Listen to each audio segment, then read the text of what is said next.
ఇంతకుముందు మనం చెప్పుకున్నట్టే అంటే 100 కోట్లు అంటేనే రిస్క్ అని అవును. ఉన్నప్పుడు 150 క్రోర్స్ అన్నప్పుడు ఎలా కన్విన్స్ అయ్యారు సార్? బడ్జెటింగ్ ప్రాసెస్ కూడా ఉంటది కదా మార్కెటింగ్. సార్ డిసైడ్ అయిన తర్వాత వి సెడ్ దిగిన తర్వాత ఇంకేమి వెనక్కి అదే yes so sir. Went and మనకేంటంటే రివర్స్ చేసామండి యాక్చువల్గా. హ్మ్. ఏదో బడ్జెట్ అనుకున్నాం కానీ తర్వాత తర్వాత ఏమైందంటే ప్రతి ఎపిసోడు ప్రతి స్కెడ్యూలు మనకి ఇంత ఎంత అవుతుంది, ఇంత ఎందుకు, ఇదైనా కట్ చేయొచ్చా, అదైనా కట్ చేయొచ్చా, దాన్ని రివర్స్ క్యాలిక్యులేట్ చేసి ఈ ఎపిసోడ్ని ఈ స్కెడ్యూల్ని ఎంత టైట్గా చేయొచ్చు, ఎంత మినిమంగా చేయొచ్చు అని నేను కానీ రాజమౌళి కానీ వల్లి కానీ హెడ్స్ ఆఫ్ డిపార్ట్మెంట్స్ కానీ అందరూ కూర్చుని వర్కౌట్ చేసి ఎంత టైట్గా చేయాలని అలా అలా చేసుకెళ్ళిందండి సినిమా. ఇంకా ఇంతలో చేయాలి దీంట్లో చేయాలనే బట్ వదిలేసాం. ఎంత అయింది సార్? 150 అయిందా ఫస్ట్ పార్ట్? లేదండి, first part almost by the time 200+ crores అయింది. 200 ప్లస్ అయింది సార్. 200+, 220, 220. బట్ కాకపోతే అంటే నేను విన్నది ఏంటంటే బ్లాస్ట్ హిట్ మొత్తం అన్ని టెరిటరీస్ ఓపెన్ అయినాయి మీరు అన్నట్టు. కాకపోతే రిటర్న్స్లో అంత రాలేదు, చేతికి రావాల్సి. First part just break even. Actual కొంచెం స్లైట్ డెఫిసిట్ ఉంటుందండి.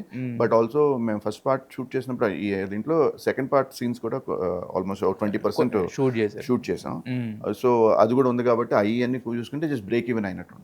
బట్ సెకండ్ పార్ట్ తోటి ఎవ్రీథింగ్ కమ్స్ బ్యాక్. ఇంతకు ముందు మీరు ఎప్పుడు మాట్లాడిన రాజమౌళి గారు, ప్రభాస్ గారు, తర్వాత వల్లి గారు అంటే ఒక ఫ్యామిలీ లెక్క ఒక 5 years most of the journey. ఒక 5 ఇయర్స్ తర్వాత ప్రాజెక్ట్ అయిపోవడం అంటే ప్రొడ్యూసర్గా హ్యాపీ ఒక పక్కన, అమ్మ మనం చేసిన ప్రాజెక్టు ఇంత పెట్టాం ఇంత కమ్మాం ఈ లెక్కలన్నీ ఉంటాయి. బట్ కాకపోతే ఏంటంటే ఒక ఎమోషనల్ బాండింగ్ ఉంటుంది కదా, లాస్ట్ డే ఆఫ్ ఎమోషన్స్. వెళ్ళిపోతున్నారు రేపటి నుంచి టీం ఉండదు అన్నప్పుడు. డెఫినెట్లీ అండి. మేము ఆ 5 years జర్నీ ఇస్ అంటే వెరీ నైస్ జర్నీ. అంటే ఈ కష్టాలు కానీ ఏదైనా అన్నీ కలిసి పడ్డాం. అదే సో ఆ కలిసి పడటంలో bonding will be very nice and everybody అందరినీ సపోర్ట్ చేసేవాడు.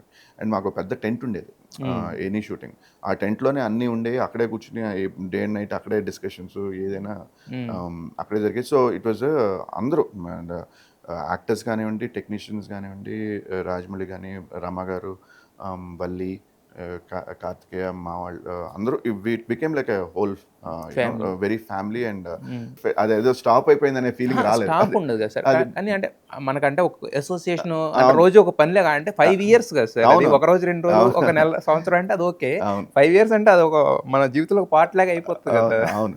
సో ఇంకా అంటే తప్పదు కదా, ఇంకా అలా స్లోగా ఎవరి కాళ్ళు ఇంకా లాస్ట్ డే ఆఫ్ ఎమోషన్స్ ఉంటుందండి స్పెసిఫిక్గా. అంటే ఇదేంటంటే లాస్ట్ డే అనేది అలా స్పెసిఫిక్గా రాలేదండి. ఎందుకంటే తర్వాత రిలీజ్ సక్సెస్, రిలీజ్ హైలు అలా స్లోగా ఇదైంది కాబట్టి అది ఒకసారిగా విడిపోయిన ఫీలింగ్. ప్రభాస్ గారు పీక్ లో ఉన్నప్పుడు చేశారు సార్. అంటే ఒక సినిమా అంటే జనరల్గా అప్పట్లో ఉన్న వర్కింగ్ డేస్ ఏంటంటే 100, 120. బట్ 5 years ఒక ప్రాజెక్ట్ మీద ఆయన నమ్మకం పెట్టుకుని ఉండిపోవడం కానీ అసలు అంటే అది ఫుల్లీ క్రెడిట్ టు రాజమౌళి. అంటే రాజమౌళి మీద ఉన్న ఆయన వాళ్ళిద్దరి మధ్యలో ఉన్న రిలేషన్షిప్ బాండ్ అండ్ అది ఒక వండర్ అవుతుందనే బిలీఫ్ తో ఆయన బ్లైండ్గా 4 years 5 years ప్రాజెక్ట్ ఆయన డేట్స్ 4 years బ్లైండ్గా రాజమౌళి. ఇన్ఫ్యాక్ట్ నేను ఇది అంటే లేదు రాజ్ మీకు ఇంకెక్కువ పడుతుంది, నువ్వు నాకు తెలుసు అని టైం గురించి ఆలోచించి మాకు అని బ్లైండ్ ట్రస్ట్ అండ్ బ్లైండ్ బిలీఫ్తో ఇచ్చిన డేట్స్. అసలు మళ్ళీ ఎప్పుడు అడగను కూడా తను ఇది ఏంటి ఇంత టైం పడుతుంది, ఇంకేంటి నేను ఇది అది అని. అది అసలు ఎప్పుడు ప్రాజెక్ట్ స్టార్ట్ టు ఎండ్ ఇంకా మళ్ళీ వేరే డిస్కషన్ లేదు. అంటే ఫస్ట్ పార్ట్ రిలీజ్ అయిన తర్వాత అయితే ఉండదు సార్. బట్ ఫస్ట్ పార్ట్ అప్పుడు కూడా ఆల్మోస్ట్ 2 years పట్టింది కదా. అవును, ఫస్ట్ పార్ట్ 2 years. మనం యాక్చువల్గా జూలైలో స్టార్ట్ చేసాం, జూలై 2013 స్టార్ట్ చేసాం. మళ్ళీ కరెక్ట్గా జూలైలో 15లో రిలీజ్ అయింది. అండ్ ఐ థింక్ మిర్చి జూలై 2012 ఎర్లీ 2012లో రిలీజ్ అయింది. సో ఇప్పుడు యాక్చువల్గా అప్పుడు చాలా టైం అనిపించిందండి, కానీ ఇప్పుడు 2 years అంత పెద్ద సినిమా అంటే అసలు చాలా. అదే ఇప్పుడు మనం ఎప్పుడు కూడా ఏంటంటే బాహుబలిలా అని మాట్లాడతాం. ఇప్పుడు బాహుబలి లాంటి సినిమానే లేదా బాహుబలిని అలా తీశారు, అప్పుడు లేదు కదా, రిఫరెన్స్ పాయింటే లేదు కదా. అప్పుడు చాలా టైం స్పెండ్ చేస్తాం అనిపించింది. ఇప్పుడు చూస్తుంటే 2 years చాలా ఫాస్ట్ గా చేశారు. 4 years లో 2 సినిమాలు, ఆ స్కేల్ సినిమాలు 2 సినిమాలు అంటే చాలా తక్కువ. ఆ జర్నీ సార్ అంటే అన్ని సంవత్సరాలు కూడా ఒకే ఫిజిక్ తోటి ఒకే కైండ్ ఆఫ్ థింగ్ ని మెయింటైన్ చేయడం అనేది అది ఒక యాక్టర్ కి చాలా ఛాలెంజింగ్ కదా. సో మరి ఎలా అదంతా. అది కమిట్మెంట్ అండి. రానా కానీ ప్రభాస్ కానీ ఫ్రమ్ బిగినింగ్ టు ఇది they were committed and they took care అండి. మధ్యలో మైనర్ ఇది అని ఉండ, బట్ ఫిజిక్ మట్టుకే ఫుల్గా దే అది బాగా అది డైట్ కానీ సప్లిమెంట్స్ వర్కౌట్స్ అన్ని బాగా చేసి. సార్ అయితే అనుష్క గారిని మాత్రం బయటికి పంపించారు. సైజ్ 0కి వెళ్ళింది కదా ఆవిడ. యాక్చువల్గా అండి సైజ్ 0 అనుకుంటాం, కానీ సైజ్ 0 తర్వాత ఆవిడ తగ్గిపోయారండి. ఆవిడ తగ్గిపోయారు. She came back to normal అండి. మన బాహుబలి షూటింగ్ లో షీ వాజ్ నార్మల్ అండి. బాహుబలి 2 అప్పుడు కూడా అదే అప్పుడు చాలా మంది రాశారు, అంటే రాజమౌళి గారు కోపడ్డారని, తర్వాత సీజీల కరెక్షన్స్ ఏమీ లేదు కదా, అది ఎంత జస్ట్ బయట నుంచి రాసుకోవడం. మనకి స్వీటీ వాజ్ నార్మల్ అండి మన షూటింగ్ అంతా. ఇదంతా ఫస్ట్ పార్ట్ స్టార్ట్ చేయడం, రిలీజ్ వరకు రావడం ఒకటి, రిలీజ్ డే వచ్చిన టాక్కి మాస్టర్ ఆఫ్ కంటెంట్ ఎలాంటి కంటెంట్ అయితే జనాలు చూస్తారని జడ్జ్ చేయగలిగిన రాజమౌళి గారే డౌన్ అయిపోయారు. ఏంటి మనం చేసింది ఒకటి, వచ్చిన రిజల్ట్ ఏంటని చెప్పి. ప్రభాస్ కూడా అంటే ఏమీ జడ్జ్ చేయలేని పొజిషన్. వీళ్ళిద్దరు అంటే ఒకళ్ళు క్రియేటర్, ఒకళ్ళు actor. But as a producer కింద మీ ఫీలింగ్ ఏంటి సార్ ఆ ఫస్ట్ రోజు విన్న రోజు? సో యాక్చువల్గా అది కొంచెం కాన్ఫ్లిక్టింగ్ అండి. ఒకటి ఏంటంటే హిందీ నుంచి మీరు అన్నట్టు ఇందాక కూడా మాకు హిందీ నుంచి కానీ మెయిన్ హిందీ నుంచి రానా అక్కడ ఉన్నాడు అన్నమాట హిందీ ప్రీమియర్ షోస్లో. హీ వాజ్ అక్కడి నుంచి ఉన్న రిపోర్ట్ అయితే ఫెంటాస్టిక్ అని. అప్పుడు మొన్న కూడా ట్వీట్ చేశాను, తరుణ్ ఆదర్శ్ వీళ్ళు అయితే క్లాసిక్ అని వాళ్ళ ట్వీట్స్ అటు నుంచి వస్తున్నాయి, బ్లాక్ బస్టర్ క్లాసిక్స్. సో ఆ నైట్ అది ముందర నైట్ రిలీజ్ అయింది. సో ఆ నైట్ వీఆర్ అన్ హై, అంటే ట్వీట్స్ ఫస్ట్ ట్వీట్ ఇది ఇలా వచ్చింది ఇవన్నీ. అండ్ మార్నింగ్ ఎర్లీ మార్నింగ్ షోకి వెళ్ళాం. ఆ తర్వాత అక్కడి నుంచి బ్రేక్ఫాస్ట్కి వచ్చాం అందరూ. అక్కడ ఇవన్నీ తెలుగు మన ఇది వస్తాయి రివ్యూస్ నాకు ఫోన్ చేసి, మన వీళ్ళు కూడా టీం కూడా అండ్ ఇదే ఉంది, కొంచెం ఏమన్నా మార్కెటింగ్ ఇంకేమైనా చేయాలా, ఇంకేమైనా ప్రమోషన్ చేద్దామా, కొంచెం ఇది సటిల్గా అంటే మనకి డైరెక్ట్గా బాగాలేదని ఎవరు అంత ఆబ్వియస్గా తెలిసిపోతుంది. అంటే ఆ రియాక్షన్స్ బట్టి వచ్చేదాన్ని బట్టి అర్థమవుతుంది. రాజమౌళికి అయితే ఇంకా మిడిల్ ఆఫ్ ద నైట్ తనకి అంటే ఈ సాయి గారు వీళ్ళందరూ వచ్చే టాక్ బట్టి రెస్పాన్స్ అని కొంచెం అప్పటికే ఆయనకి డౌట్ వచ్చింది, టాక్ ఏదో బ్యాడ్గా ఉన్నట్టు. సో బట్ నేనైతే ఫ్రాంక్లీ నేను కొంచెం బ్లాంక్, అంటే ఐ వాజ్ బ్లాంక్డ్ అవుట్ అండి. అంటే ఇంకా అప్పుడు చేసే పరిస్థితి అప్పటికప్పుడు మనం చేసేది ఏం లేదండి.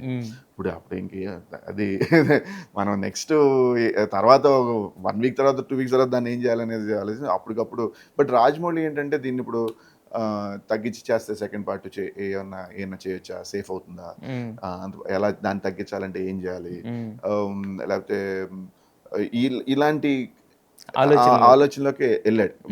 డెఫినెట్లీ రాజమౌళి అయితే దీన్ని ఇప్పుడు ఇంత అనుకోకుండా సెకండ్ పార్ట్ ఇంత అనుకున్నాం, ఇంత దాని లేదు అలా కాకుండా ఇది స్టోరీ ఇలా కొంచెం చేంజ్ చేసి తగ్గించి చేస్తే ఏంటి, ఇదేంటి, ఇలాంటి డిస్కషన్స్ ఇవన్నీ కొంచెం అంటే డిస్కషన్ కాదు తన మైండ్లో మోస్ట్లీ తన ఇది. బట్ మేమేమి అంత సర్లే అని. సో మెయిన్ జెన్యున్ ఆనెస్ట్గా చెప్పాలంటే I was totally blank out. సర్లే అప్పుడు చూద్దాం, ఇప్పుడు పరిస్థితి తర్వాత చూద్దాం, ఇప్పుడు అయ్యేదాన్ని మనం ఏం చేయలేం కదా అప్పుడు చూద్దాం అని. సో బట్ నైట్ ఈవినింగ్ కల్లా మారిపోయింది. సాటర్డే సండే టోటల్గా by Monday we knew. Monday morning show collections చూస్తే అసలు అదే సార్, అంటే సాయంత్రం కల్లా మారింది. బట్ అంటే ఫుల్గా అంటే ఒక మొత్తం టోటల్ ఫైర్ అంటుకోవడానికి అయితే ఫుల్ డే పట్టింది. ఎర్లీ మార్నింగ్ నుంచి సాయంకాలం వరకు ఫ్యామిలీస్ అందరూ వచ్చి, అంటే అది mainly it came from that initial shock అండి. ఆ సినిమా ఏదో సగంలో ఆగిపోయింది, అదే మీరు ఫస్ట్ కూడా మీరు అంటే ఫస్ట్ 2 parts అని మీరు అనుకున్నారు కానీ బట్ రివీల్ చేయడం కూడా లేట్ గా చేశారు. 2 parts అని తెలుసు, బట్ స్టిల్ అది ఎలా ఎండ్ అవుతుంది అదేంటో, అంటే అది ఏదో అది అప్పుడు 2 parts కూడా కొత్త కదండి. అదే ఫస్ట్ ఏదైనా కూడా బాహుబలి స్టార్టింగ్ 2 part అనే కాన్సెప్ట్ కూడా మన ఆయన అనురాగ్ కశ్యప్ గారు గ్యాంగ్స్ ఆఫ్ వసిపూర్ ఒకటి చేశారు హిందీలో, రామ్ గోపాల్ వర్మ గారు ఒకటి చేసినట్టున్నారు. బట్ ఏది అంత స్కేల్లో అంత ఇదిలో చేసింది ఏది లేదు. సో మాస్ ఆడియన్స్కి ఫస్ట్ టైం, జనరల్ ఆడియన్స్కి ఫస్ట్ టైం మధ్యలో ఆగిపోయిందన్న ఫీలింగ్. ఐ థింక్ ఇవన్నీ కలిపి కొంచెం ఆ డిసప్పాయింట్మెంట్ అవన్నీ తర్వాత సెటిల్. మరి ప్రభాస్ తర్వాత హ్యాపీ అంటే ఫస్ట్ డే ఆయన కూడా ఉండుంటది కదా. ఫస్ట్ డే ఉంది, బట్ తర్వాత ఈజ్ వెరీ హ్యాపీ. అండ్ అదే చెప్పాడు శోభు, మళ్ళీ ఇలాంటి రిస్క్ ఎప్పుడు లైఫ్లో చేయమాక, ప్రభాస్. బికాజ్ మేము ఎంత చేయగలనా మేమేం మళ్ళీ మేము ఇంతే చేయగలం, ఎంత చేయగలనా మేము బయట లాగాలన్నా ఎంత చేయగలం అనేది అది ఇంపాసిబుల్ ఇలాంటి ఈ లెవెల్ ఆఫ్ రిస్క్. సో మళ్ళీ మళ్ళీ ఎలాంటి ఐటమ్ చేయొద్దు అని. కానీ ఆయన చెప్పిన టోన్ వేరుగా ఉండదు, డార్లింగ్. Very sweet person.